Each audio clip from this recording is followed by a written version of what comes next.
anyone. If Michelle Hohmeier calls you, texts you, any way tries to reach out to you and says, hey, I have an idea. Let's plan a conference. Run. Run the other way, ignore the text or whatever. No, I'm just kidding.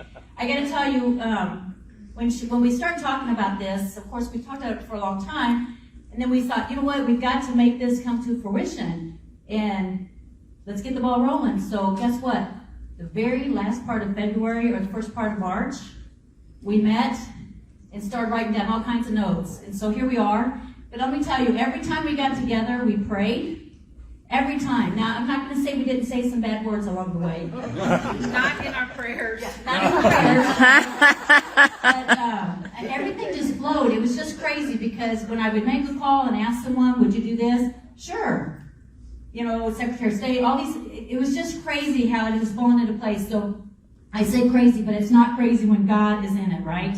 Amen. So anyway, to Him be the glory. We had a motto from the very beginning, go big or go home. And so we hope this is big. We hope you're enjoying it. And just thank you. And may God bless each one of you as you're here today. Thank you.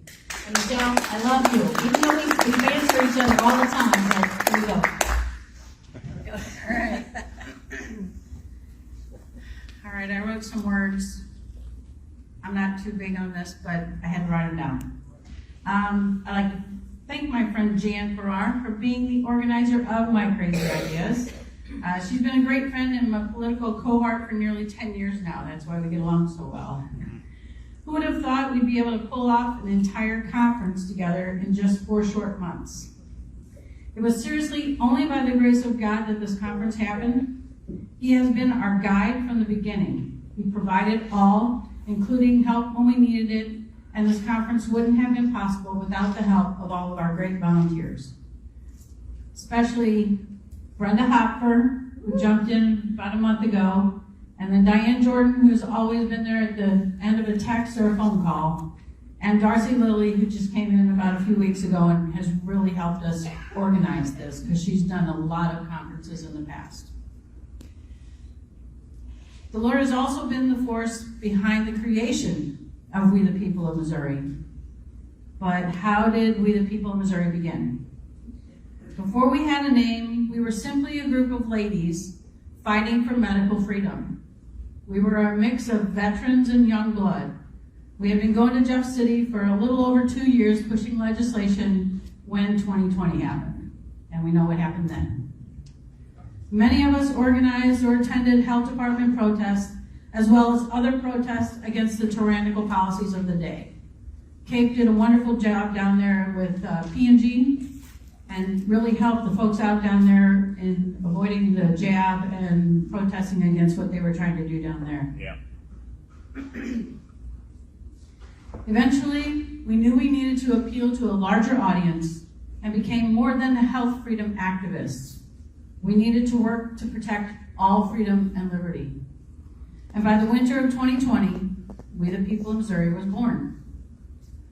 We've had some wins and some losses. We've experienced the pain of differing opinions of friends and the loss of those friends from our group. It's been hard, as you can tell. But barely in a year and a half, we have grown from about a dozen women to over a dozen chapters across the state.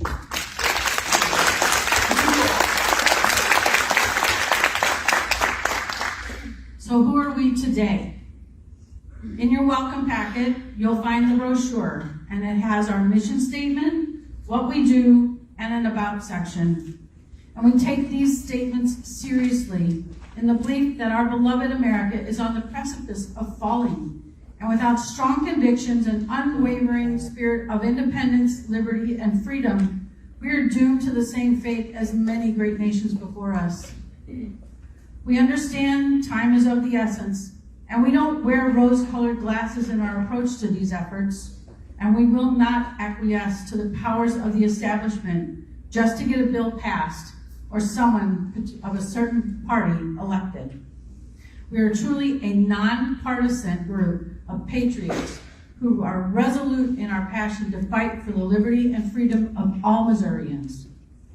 We realize regaining liberty lost is an uphill battle, and will take many like-minded patriots to take that hill. That's why we engage and work with other organizations across the state.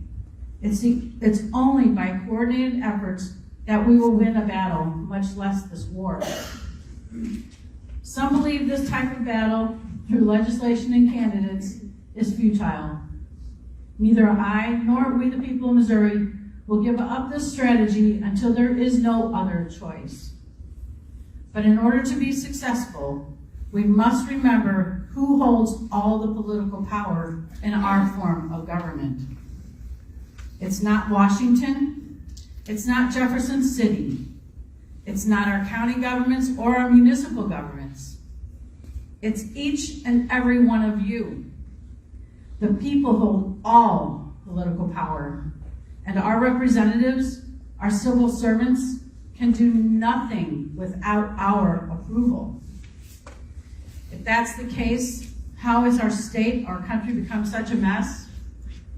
Because we continue to approve their behavior by ignoring their voting record and in turn placing them back into office simply because they are the conservative choice. Of course, it didn't happen overnight or all at once, for the enemy is wise and crafty. The plan was slow and methodical, and for generations, our understanding of the people's power over our government was perverted into thinking it was their job to take care of us. We were told we must vote for a certain conservative party in order to save our nation. After all, it was easier to live in the lap of luxury of this great nation and just cast a ballot every 2 years than to exercise our rights. That takes time and effort, and we were having too much fun living our own lives. I was one of those too. In August of 1776, in the State House in Philadelphia, Sam Adams said these words: "In a state of tranquility, wealth, and luxury, our descendants would forget the arts of war and the noble activity and zeal which made their ancestors invincible. Every art of corruption would be employed to loosen the bond of union which renders our resistance formidable. When the spirit of liberty, which now animates our hearts and gives success to our arms, is extinct, our numbers will accelerate our ruin and render us easier victims to tyranny." That's pretty prophetic, considering that's what we are in now. But let's not just blame the left, for as we'll hear from one of our speakers today, the right is just as much to blame. And had they not been overconfident in their power and control, most of Missourians would still be asleep. I'm grateful for election fraud and the virus because it has wakened another sleeping giant, the conservative American. Those who didn't know what was going on and thought they were doing right because they were voting conservatively, but now no longer. They understand. Some. We're still gaining. How many of you were unaware of the extent of corruption in our government before November of 19 or March of 2020? Now that more of us are seeing the truth and reviving the spirit of liberty, we must once again stand united against anyone who would try to force us into the slavery of ignorance. We must grow in our knowledge of the form of government our founders created and why. We must realize a certain moniker behind the name of a candidate does not mean they support liberty. We must not allow the establishment and our elected civil servants to tell us we just don't understand. We may not understand the full depth of the corruption in Jefferson City, but at lunch we'll be given some more pieces to that mysterious puzzle. But before those secrets are revealed, we'll have an opportunity to expand our knowledge and learn how to read the legislation they propose and how to engage them when in opposition to that legislation. We'll also learn some details of our Missouri Constitution, of which we may be unaware, and hopefully be inspired by the power one individual holds, even when minimized by society.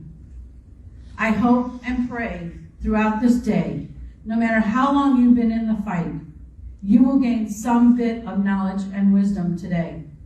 For knowledge is power, and we don't know what we don't know. Through continued education and insight into what our founders envisioned for America, we can boldly take a strong stance against the growing atmosphere of compliance, political correctness, and totalitarian mindset.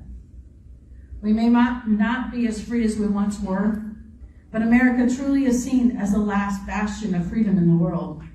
We must protect her at all costs. We must lift our voices to let the enemy know we are awake, we are united, we are powerful. Thank you.